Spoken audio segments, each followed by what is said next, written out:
Hi, everybody. So we're here to talk about the changing face of consumer credit today. So I'm going to start off by just asking the panel to tell us a little bit about themselves and sort of just how your work relates to consumer credit. Sure. Rebecca? Sure. I'm Rebecca, a partner at Mavron. We're an early stage consumer-focused venture capital firm based in San Francisco and Seattle. And being consumer-focused, we really think about how to build brands and how do you take great product and technology and platform and build the right brands around them to create consumer experiences that last over time. And financial services as a whole has been a core focus of us there because there's a real opportunity to create these kinds of brands for rising demos in it. And with our investment in Earnest, credit has become a big part of that too, as well as with Pay Near Me. So we think areas where there's kind of old institutionalized industries and changing consumer behaviors that are marked by fear, confusion, opportunity are good places to build those kinds of brands. Great. Colin? Cool. Yeah. Hey, guys. So Colin Luce. I run sales and business development for Klarna here in North America. Started out my career at Yodlee, which is now part of Envestnet, in the mid to late 2000s. Primarily working on their non-bank API business. So Mint was obviously our first big partner on that side of the business. We quickly expanded, into multiple different verticals beyond personal finance, and lending, both consumer and SMB, was a huge vertical for us. So good to see a lot of our partners here in the crowd today. After Yodlee, I did a stint at a company called Bill Float. We were helping consumers finance regular recurring monthly bills using credit, basically, trying to disrupt the payday lending space. We quickly learned there's a reason those guys charge what they do, and trying to do it in a consumer-friendly, affordable way just really wasn't all that feasible. I actually rejoined Yodlee after that, focusing on monetizing their big data sets. And then right now running sales and BD for Klarna, which is a point-of-sale credit company. G'day, I'm Sean, the guy with no hair on stage. I'm not very happy about sitting. You can have some man. of mine. Yeah, you look pretty good. Anyway, I work at PayPal, in PayPal Credit. Credit's been a part of PayPal since about 2008. Bill Me Later was acquired in 2008, operated as Bill Me Later really until about 2014 when we rebranded as PayPal Credit. And around about that time, we did two things that are important. We took the product, the consumer product, globally. So we're now lending in the US, in the UK, in Germany, likely soon to be some other markets. And we also started up our merchant working capital product, PayPal Working Capital, which is a huge success story. And that's also in the UK, Australia, the US, and also soon to be some other markets. So we might have some interesting insights today. We'll see Cool. How we go. Great. So question for Rebecca. You obviously invest in a number of companies. One of them is Earnest, so you obviously keep a close eye on the online lending space. So how do you see the credit cycle affecting the industry? Yeah, I think there's no doubt that the last several months have been harder than the ones that came before, and there's kind of no way around that. And I think something that's already been mentioned today, at least in the previous panel, that is particularly interesting and relevant here is that the exact companies, Earnest included, that are trying to take market share from the biggest companies in this space are very dependent on them along the way. They have to interact with them, and that creates a really interesting dynamic, particularly in changing credit cycles. I will say, I think, 2 points. The first is that changing credit cycles aren't unique to this time with these rise of startups. They've always happened. And the best companies, old and new, are able to create models that are variable and have different components to them so that they can adapt to different cycles. And that's an important thing for every company to develop, including Earnest and including others. If you're completely relying on securitizations and the securitization market seizes up, your company's not going to work, not because now is a hard time, because the model is flawed. And I think people are realizing that right now. That being said, Earnest has had several securitizations this year already, and what we've learned from that is for high quality portfolios of loans, there is an appetite in the market for it, even in different kinds of environments. But I think these changes are good to learn early and are going to continue to happen. Yeah. Another question. So when you look at the industry, what type of borrowers are you seeing right now? Are people borrowing to pay off existing debt or finance new transactions? Yeah, so I think the question there is kind of, what are these platforms for, right? What's the market that they're affecting? And I think, as you saw on a slide before, I think a lot of it is existing debt. A lot of the focus has been on student loan refinancing. That's partly because it's a really low-hanging fruit industry, not only because the rise of student debt, just because these students are accessible and findable, and they like these new brands a lot. There is a small section about personal loans that are used for kind of the new, including an Earnest, and those still are used a lot for credit cards consolidation, but we've seen some interesting trends we've seen at Earnest are a significant portion are used for buying engagement rings and down payments, and I have a great job lined up, but there's a 3-month bridge and I have a big expense in between and things like that. Mm-hmm. Okay. So Colin, tell us about what you call point of sale credit. The credit in the context of convenience, I think you said to me before. It's helpful both to consumers, you said, who are looking to, access credit, but also to retailers. Yeah, so, point of sale financing isn't something new, right? I mean, I remember when I was a kid going to Macy's or Banana Republic or whatever with my mom, and if we went 5 times throughout the year, she'd be offered, 5 times to get a private label credit card there. I think 4 out of the 5 times, she would say no. But when it was back to school or holidays, when we were buying a whole new wardrobe, she was more inclined to accept the offer, right? It made sense to her, even though she had a credit card. Excuse me. So I don't think it's new. Obviously, Bill Me Later, PayPal Credit, they've been doing this for a while. I think where we're unique is in that we view credit kind of in 2 separate contexts, even at point of sale, right? So there's the historical, traditional Bill Me Later like credit product, whether it's installments or revolving credit, almost like an online credit card. We view that as credit in the context of necessity. So I'm buying a new TV, a new dishwasher, something like that. I need or could really use the ability to break that out over 6, 12, 24, 36 months, whatever it is.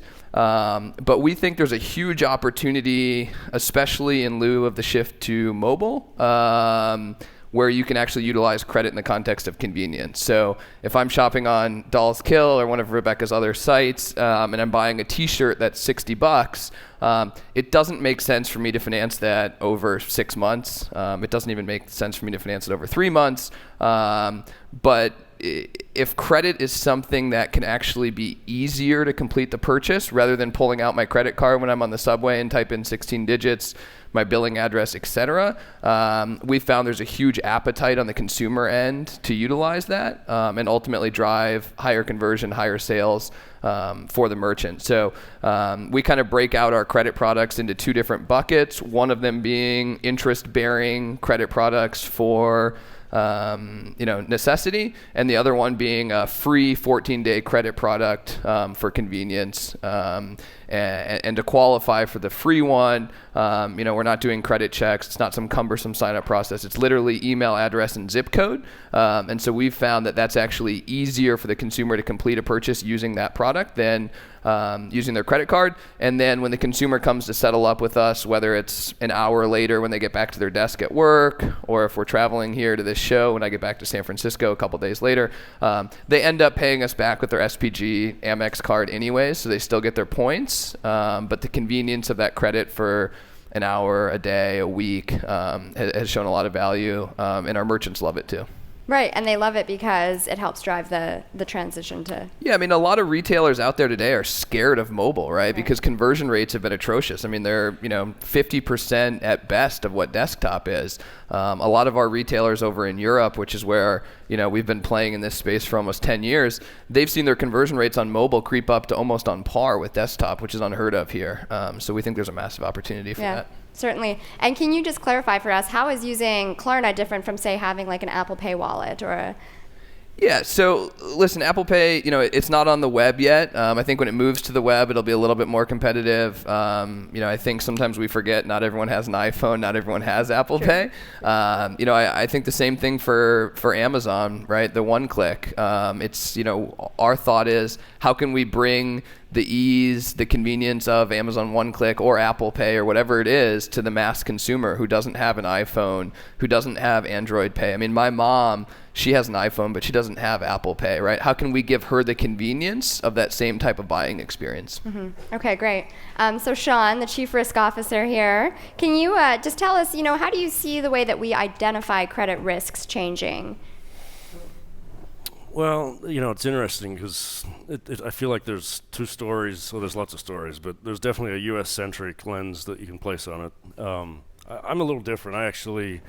I wouldn't say I'm a believer of FICO, but I think my experience over the years would tell me that, bureaus still matter. I mean, if bureau data is available, we should use it, and it's highly predictive and very powerful as a tool.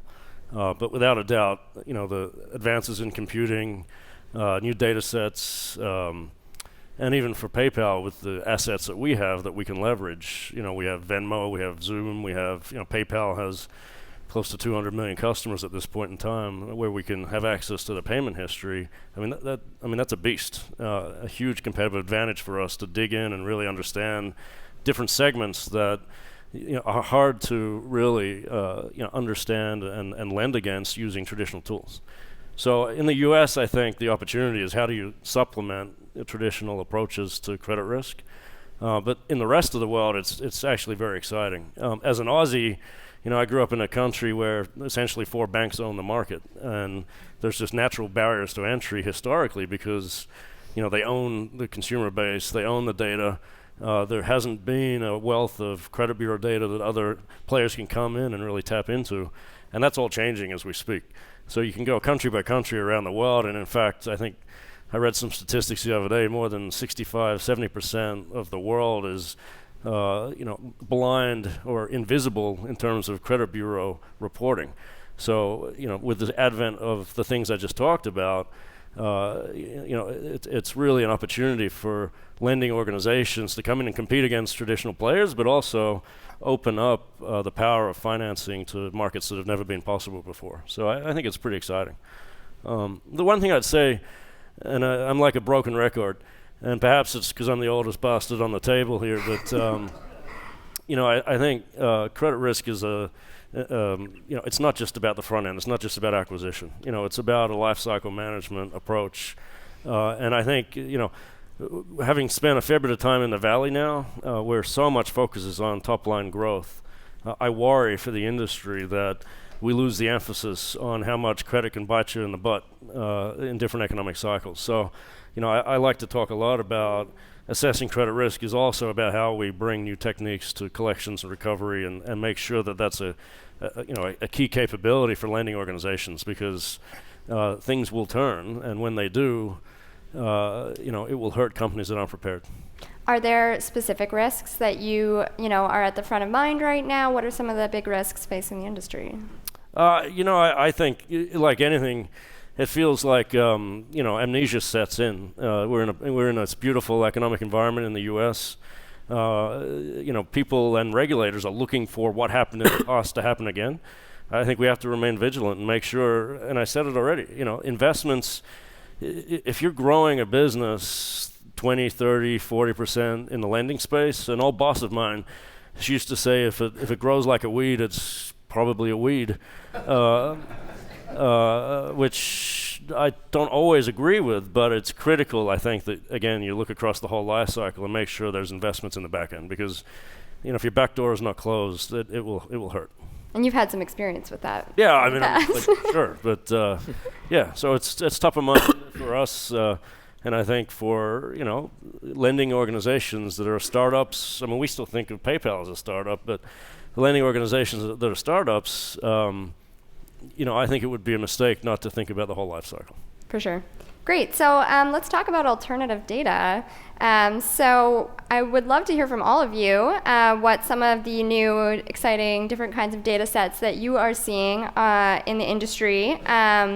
and being used to make better decisions. As Anand mentioned, you hear kind of stories about things like whether or not you use all caps in your application and that sort of thing, if that's a risk for you. So why don't, Rebecca, you start us off?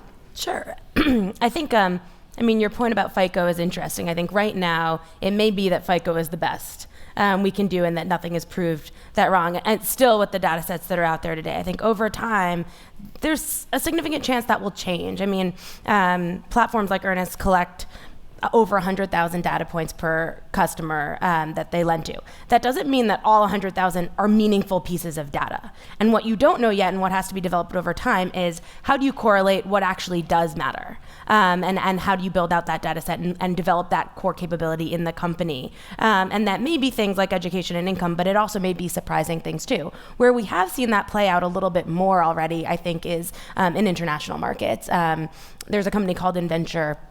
It does small loans in Africa, and that one's super interesting because they've found in Africa you can scrape the phones, so they can have access to the information on someone's phone. And they learn that what time of day you text, who you text, how many contacts you have in your phone become really meaningful to how creditworthy a customer is. That's not what we're working with in the US, but you can imagine that as these data sets are parsed when we're collecting with them, we're going to find really interesting things inside that become really meaningful. Great. Yeah, so I can't speak to as well as I used to be able to in my Yodlee days about all the alternative data sets out there. I think, there's been over the past 6, 7, 8 years, a lot of attempts at utilizing different data sets, whether it's social data or whatever. I would say most of them have been pretty unsuccessful. I think most companies that revert to one of those alternative data sets end up coming back to FICO. I think Ron from Prosper on the panel yesterday articulated it pretty well in terms of how Prosper uses FICO and it's more of a floor than anything. It's like, if you're below this, we're not going to touch you. If you're above that, we'll look at you, but then we're going to use all these other data points, whether it's 100 or 100,000 data points, to then determine how much you qualify for, what your rate is, et cetera. For us at Klarna, it's less about your credit worthiness. It's about, can we identify with certainty you are who you are? So I actually think it's more of an identification play for us as opposed to a credit worthiness play. When I talked about the two separate buckets earlier, obviously if we're financing a $5,000 TV, we're going to pull your FICO score probably more in the Prosper-like model where we use it as a floor than anything. But for most other purchases, for us, it's really about contextual things. And those are things like, are they using all caps?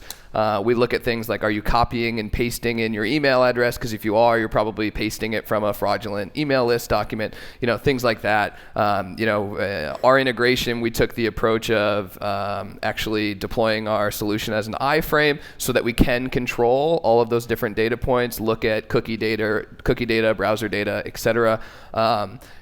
Going off of what Rebecca mentioned about Inventure, we've actually found that there are really cool ways to use all the data that's on your mobile phone, even here in the US. And I think going back to how retailers today are scared of mobile, I don't think they have to be. There is so much data available on your phone that we're just not utilizing, whether it's through Remember Me or other functionality on your phone, or whether it's through different companies that partner with the networks and the carriers. So we work with a company called Payphone, where the user just enters in their mobile phone number, or we pull it from Remember Me, and then it actually pulls down their billing address and name from the carriers or from the networks.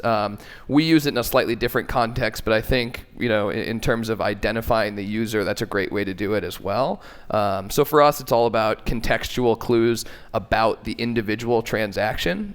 We look at SKU level data and track that. So over the past 10 years, we've found in the history of fraud, there's never been diaper fraud at 11:30 in the morning. And so we look at things like that as opposed to, is it 2 iPads at 3 in the morning, which again is much more contextual than creditworthiness, I guess. PayPal, if you remember, grew up as a company basically who sells trust. So managing fraud at PayPal is one of the core competencies that PayPal has built over time. And, I've had a chance to work around the world and see different traditional shops. PayPal's just amazing. Totally badass in its core capabilities. We have an asset that is really pretty special. In Israel, actually, we have where we keep a very large contingent of data scientists, and they're just creating amazing components of data that we bring into our modeling techniques that are also fairly much world class. So, for risk assessment, it's not just about different data sources. And I would say today, your imagination can run wild and create just about anything you want. And that's what we're bringing to life through Israeli assets. But it's also about the modeling techniques that have evolved over time as well. Traditional linear modeling, logistic regression that I grew up with in scorecard development has evolved into artificial intelligence that's really allows you to leverage totally different types of data. The question is, can the regulation keep up with, really, especially in the U.S., some of the techniques that we're talking about? But with PayPal, I think not everyone understands the breadth of assets that we actually have. We are a two-sided network. One of the assets that we own, Braintree, actually is it powers the payment systems behind companies like Uber, Airbnb, a whole bunch of really exciting brands, and that gives us insights into consumers' activities that are just phenomenal. And I could tell you stories about things that I've seen in Israel. Actually, this isn't totally true, but you could imagine a story where, sitting and watching a map of Manhattan and a little dot moving around geographically. Well, every time you open your iPhone and open up Uber, there's a payload of data that gets sent in, and we can see you. Now I know who you are, I know where you are, I can follow you around a map, and hey, I may actually know if you're a PayPal credit customer, and if you're delinquent or not. So, hey, I'm following this little car driving around Manhattan in this Uber car, and I also know the Uber driver's phone number because I'm managing the payment system, so I call up the Uber driver and say, lock the door and take him to the police station, we need to collect this loan. Now, I mean, we don't obviously do that, but Yeah. because it's highly illegal. But the art of the possible is there. I mean, it's crazy. I mean, there's no technical limitation that that really stops you from doing those types of things today. So, as an ex-banker, I was a traditional banker for years. I had no idea until you step into this space and see some of the things that are possible. It's really pretty exciting. So I think we're very much on the early phase of maturity in terms of risk assessment, managing fraud, using different data sources. And that's exciting, not just for the U.S., but actually the really excitement is for the rest of the world and how that can help to bring financing solutions to life. Yeah. Certainly. One of the things that Colin, you and I talked about previously was just sort of how you can collect data on customers earlier on in the online process, and maybe that's something that you can speak to as well, Sean. But so tell me about that. Offering, sort of how you're able to do that.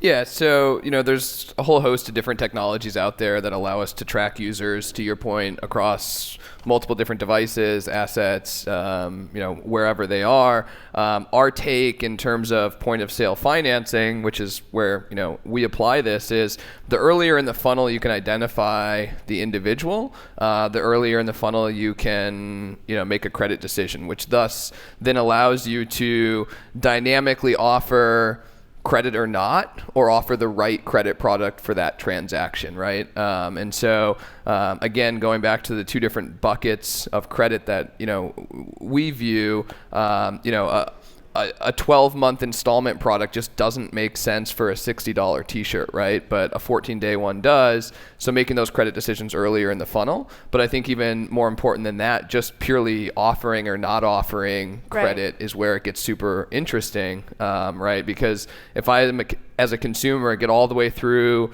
the checkout funnel and I see this great option to break out my payment, I go through this tedious application process only to then be declined, my odds of then converting are basically zero, right? And so we won't offer credit to everyone, but if you don't qualify for it, we won't even show it to you, so you won't even know it was ever even an option, and that's our way of avoiding kind of the dreaded decline scenario. And so, it's obviously a lot easier with retailers who have a registered customer base because our main data point is email address, so we can do a lot of interesting things there. But even if they have a multi-step checkout, as soon as they enter in a piece of information and an event occurs on the front end, on the back end, we can start to run some interesting credit models to decide which path we want to put them down, or if we want to just offer them credit cards. Right, so it's about deciding whether or not to even market it Yep. in the first place. Great, so let's focus on the consumer. So when you guys are building or evaluating a model, what do you see as most important to the consumer? Is it convenience, flexibility, the brand? Sure, I can start off there. I think cost is number one. And that's not a new trend. It's not new for consumers now. It's always been the case. I think offering best prices, and you see this as a core value prop of nearly every emerging consumer finance brand, is number one. That being said, if you can get there, I think, convenience has never been more important as a value prop to consumers. I think it's how we live our lives now across sectors, and so you become accustomed to convenience from ordering an Uber to shopping online, and you expect the same in your financial services and credit, and that goes for not needing to go to physical locations, not needing to fax things in, being able to operate really seamlessly on mobile, all of those kinds of things. Okay. I think for us, it's, being able to offer the consumer something that, they just can't not accept, right? So, I look back at the CFO of our company who's, very well off financially. He had to buy his daughter a saxophone, and he got offered 36 months interest-free payments, right? Could he have paid for that saxophone right then and there with his credit card? Of course, but he's a smart guy, and if he can get it, free financing for 36 months, why wouldn't he do that? So for us, it's all about giving consumers an offer or a promotional plan on top of a credit product that they just can't say no to. Okay. I probably would go a little deeper. I think I always think about this as a hierarchy of needs. If you think about a pyramid, there are table stakes. I think convenience and cost and trust, they're just expected. Mm-hmm. So I actually would somewhat disagree that those are the key factors. I think over time, it becomes more about offering solutions rather than pushing product. I think it becomes about creating flexibility in those products. And most importantly, it's about demonstrating that the consumer that you're interfacing with. And that is a unique experience that, let's face it, traditional banks just don't deliver very well. So I think with the data that's available today, if it's leveraged correctly, good, solid lenders have the ability to really demonstrate that they know the consumer that they're interfacing with and create solutions for them that are tailored for their needs. And that's the evolution that I think the industry needs to move towards. And if you think about advocacy, and we all measure different things that determine whether customers like you or not, the things that delight consumers are really in that space. When you can demonstrate that the consumer that you're interfacing with, wow, that's something that most people don't experience. And I think that's the hunt. That's the one to go after. And Okay. I think incentivization is a big piece of it too, right? I mean, going back to, private label credit cards, whether that's in-store or online, if you go look at those companies, the private label credit card, prong of their business is only one of, 2 or 3 pieces. The other piece is marketing and loyalty, right? So it's how do you build a loyalty or rewards program or some other incentivization model on top of the credit product, we've found is what ultimately, really drives adoption and use of these credit products. It has to go beyond the transaction, so to speak, right? It's how do you build an ongoing relationship with that consumer in a way that, is appetizing to them. Great. So I think that we're going to open up questions from the audience. Yeah, we have some questions. Okay. I don't know what So this was. emerging consumer credit models. Oh, I'm over here. Where are you? Okay. Emerging consumer credit models are typically hidden within a black box of proprietary technology. Does the mystery behind this assessment methodology hurt the company image? Is there a danger in over-relying on some of the alternative data sources that are used to guide these models? think it's an interesting question because I think it's a brand question, right? Do people not knowing what's driving these decisions hurt the companies? That's how I at least think what the question was asking. I agree that personalization and knowing the customer is a big part. I think cost, convenience, personalization, and transparency actually all go hand in hand in building the kinds of brands that are really relevant and appealing for the demo that's emerging for these companies. So I think whether or not these companies reveal or make transparent exactly how they're pricing loans or exactly which data sets they're using, I think making their process transparent and making as much of it transparent to customers as possible matters not only for good business, but also for customer appeal. It's become a big part of building brands. I think it depends on what segment of the population you're going after, right? I mean, I think you can be subject to adverse selection if the consumer isn't asking for transparency. If they're like, I don't care how you're doing it, I just need this money, I want this loan. I don't think that's necessarily the consumer you want. I think the smart consumers who are demanding transparency, demanding to understand how you're pricing these loans, how you're making your credit decisions, those are probably ultimately the consumers that you want. But I think you'll see both. If the hunt is just to go for approval rates, then I think having a black box environment's probably fine. But I don't think that's what a lot of the fintech startups are really about. It's not what PayPal's about. I think we're here to find ways to provide access to financing solutions in a lot of ways, to the underserved markets that haven't had access in the past, and help them build, their experience over time with credit. And the only way we're going to be able to do that is if we can harness these technologies, these data sets, and try to make it transparent in a way that people understand how they actually can become more successful with financing over time. So, again, I've seen a lot of shops that are just on a hunt for approval rates and, fall in love with the technologies and the data to really, I think it's way beyond that. I think that's the more purpose-driven startups and fintechs are actually going to help shape the industry as we move forward. Do we have some more questions from Twitter? Does the panel think it's possible to unbundle securities lending from prime brokerage and custody banks? So I will just say that's not my backyard. So I'm not going there. I don't know if that's any of our backyards. Okay, we'll go to the next question. Yeah. How would a run-up in interest rates affect the consumer credit startup ecosystem?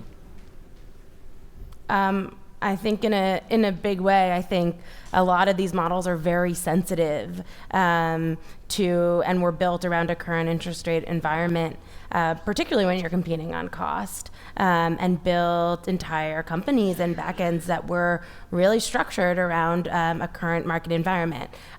So I think it will be hard. That being said, companies can survive in different interest rate times, but only the good ones. And so I think changes in markets separate out different tiers of businesses and entrepreneurs. I think, we all do a little bit different things, but we think a lot about who are the kind of entrepreneurs we want to work with and who are the kind of company builders that we think are the best and ones that can work in different environments, particularly when you're working in a sector with macro changes, are the ones we want to go after. So you have to believe when getting involved in one of these that it can do that. But I think it'll affect it in a significant way, and you'll see a lot of falls as a result. I mean, we're a balance sheet lender predominantly. We definitely have different funding options, but I think it's definitely it's got to be challenging for a lot of the startups that have gone through already this year and what may still come. And I'm an old bastard, unlike Hair Bear here sitting next to me, but some of us have seen it before. I mean, you look what happened in the liquidity crisis back a couple of years ago. There are cycles. It will happen. The quality shops will prevail, and that's kind of life. Your question earlier, if you haven't downloaded Acorns, the app Acorns, maybe you guys all know them, but that's a super cool app. Mm-hmm. I really like that one, and I'm probably more actively investing money, my own personal money, through that app because it's such a great experience. It's kind of crazy. So I do think disintermediation can happen, back to your earlier question, without a doubt. I think it's early days in that space. Colin? No, I mainly agree with what both of these guys have said. Yeah. Great. Any more Twitter questions? Yeah, we have one more question. What's a new data set in the future that you think will become a bigger role in credit assessment going forward?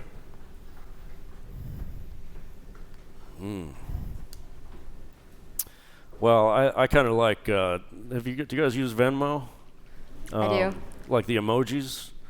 The emojis are kind of cool. They're highly predictive risk determinants, actually. I don't know if you're being serious. I'm kidding. That was a joke, but. But I did hear a story not long ago about someone who, because you have to give a reason on Venmo for the transaction, and it was something like a made-up word, and then they got flagged. And do you guys remember this story? And then they had to go through all the, there's. Sure. And so it's actually safer to use an emoji because you're probably less likely to get flagged for the words you're choosing. And this brings a good point. We're all subject to regulation. Sometimes the regulation keeps up with technology, and sometimes it doesn't. But that's a great example where. Venmo's this exciting, it's got to be one of the fastest growing payments platforms in the world. And it is, of course, subject to regulation. So there will be hiccups along the way, without a doubt. Yeah. I think on that question, though, I think data sets that help know the customer better, of which there are many roads to go. And FICO at heart is to know a customer better, right? What kind of data can we collect that narrows in the scope of everyone to an individual? And that gets us some of the way there. And the problem with a lot of messy data sets right now is it may get you closer, but it doesn't necessarily get you closer in a correlated way to creditworthiness. Right. But as you can close the gap between closer to the individual and does that correlate to creditworthiness, these data sets are going to be interesting. And so I don't think we know exactly yet what those data points are, but that's the set that I'm interested in. I think it's going to be interesting. There's so many data sets that are abstract that I think over time consumers will have difficulty with.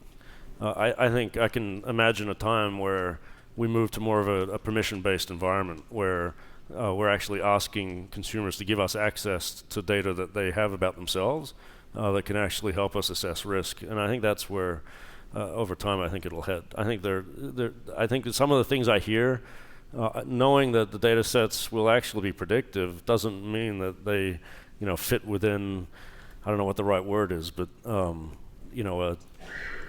don't want to be preachy, but, they're going to give the consumer some discomfort. Well, if you're tracking them in their Uber ride and calling their... Well, that was... I was talking about the art of the possible, but, those types of challenges will come forward. So I think a permission-based environment will be probably more prevalent over time.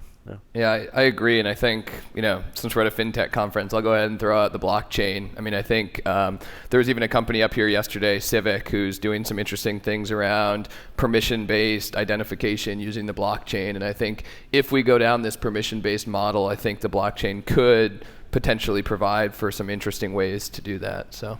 And that's really exciting in new markets, especially. The U.S., we're very spoiled with data. And when you leave maybe 5 or 6 countries around the world, it falls off a cliff. The quality of data that is easy to get your hands on is very difficult. So I think permission-based is a way to go in a lot of emerging markets and puts the power back to a certain extent in the consumer's hand where traditional organizations have had the control. Great.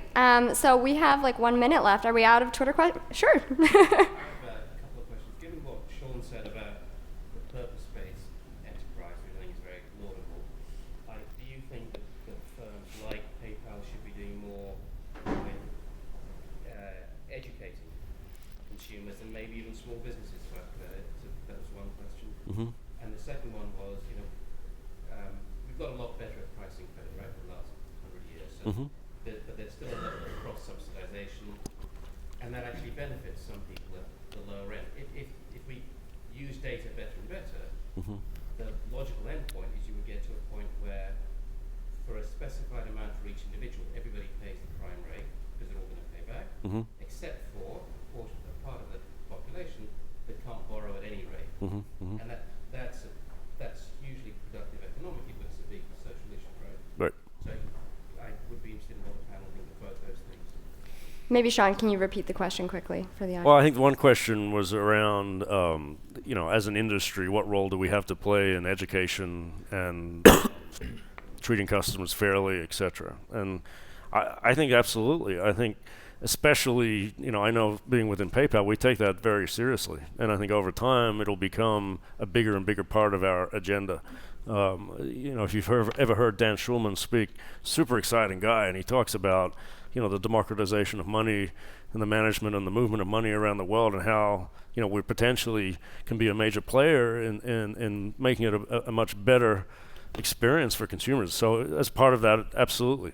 It's not just about education. It's about making sure that we operate to, the regulatory standards and sometimes even beyond that.